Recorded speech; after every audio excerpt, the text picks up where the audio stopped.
And of course, there goes our perfect prediction, blown right out of the water. Winning with Dominix's, first showing in Dominix's. So what happened? I think it was a really well thought out setup for Noli. You had the Bailgorn, you had for Newts, and also the web bonus for the Bailgorn. You had the two Dominixes, which have tons of utility high slots.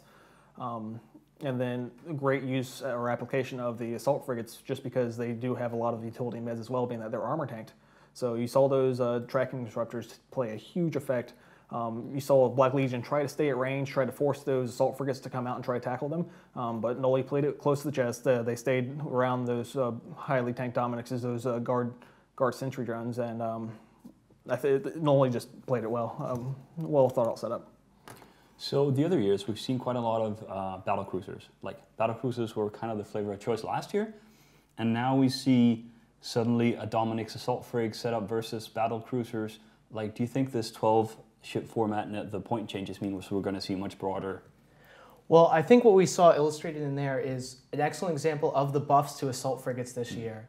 Like, the Enyos, the 4 that they had, were so good, so incredibly high in DPS, that they could then feel those more utility ships in the Dominix and the Bailgorn. With how many newts that team had, as soon as anything caught you, you pretty much instantly had no cap to run any of your hardeners or anything that requires any sort of energy at all. All right. So, of course, if you're just tuning in for the first time, if you've never seen the Alliance tournament before and you don't really understand what's going on, we do have a quick graph where our two guys here will tell you more about how the arena works and how the warp-in works.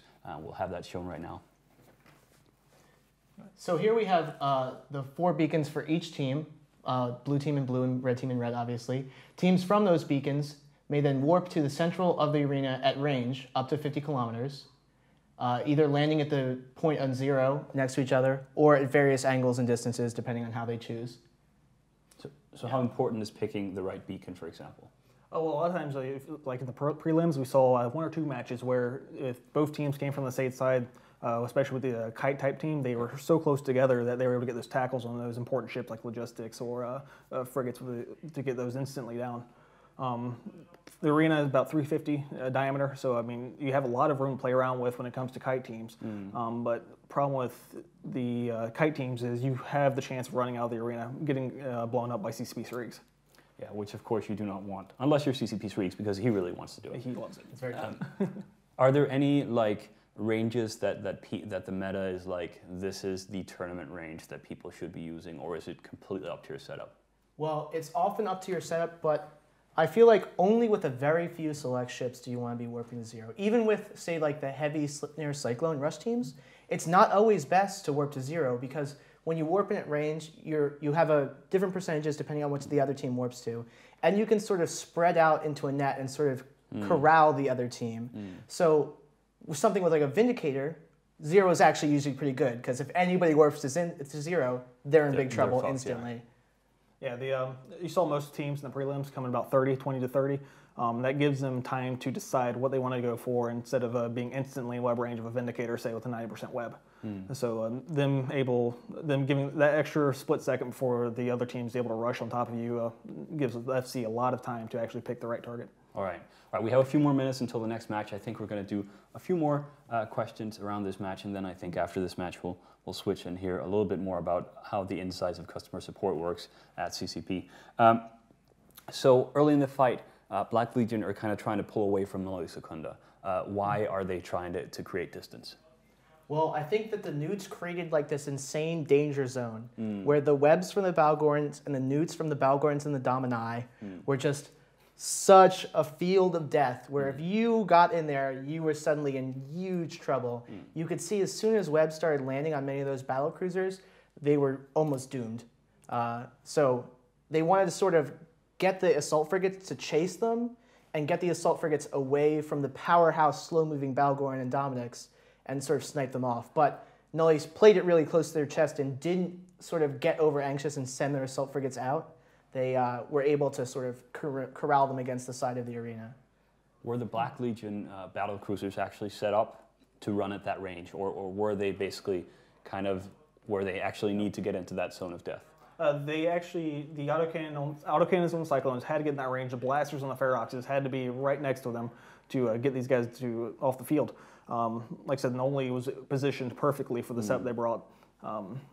Black Legion, they try to stay at range, draw those guys off, but in the end they had to commit or else they were just going to let the timer tick down. Yeah, and I mean, you can't have that at this stage, really. I mean, you will at some point just have to kind of cross your fingers and balls to the walls. Which, by the way, is not a dirty word. It's actually an aviation term.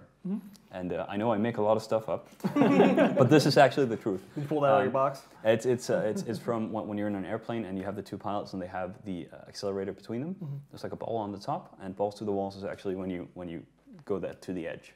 So it's an actual aviation term. It's not a dirty word. So if you're a young person watching, you can use this around mom and dad. And if not, you should tell them this story. Well, you would be the person to know that as Iceland's top fighter pilot. As the only fighter pilot in the Icelandic Air Force, then yes, absolutely. So how are we feeling about assault frigates this year? They're going to be the most popular ship in these 12 mans. The 4 points, especially the Inyo, you're looking about 350 DPS from an Inyo, and it's just amazing. Brutal. Yeah. I'm actually training into an Enyo as we speak. Michael Bolton is working on Mechanics 5, I think, which was a shame I didn't have trained up before. But getting into Enyo as soon as possible. Yeah. All right, so we have another match coming up. It's Hun Reloaded versus Choke Point. I do believe we have one of these team versus team fancy graphs where we can see a little bit about how they've been doing so far in the tournament, how they got there, and so forth. So this is an almost empty one. Hun Reloaded, left side on our schedule today. Left side is the good side. I think Hun Reloaded will win this one. What do you guys think about the team setup here? I think Hun Reloaded is the favorite, and I do think they'll win. They went against two very good alliances in their prelims, Perihelion and Space Police.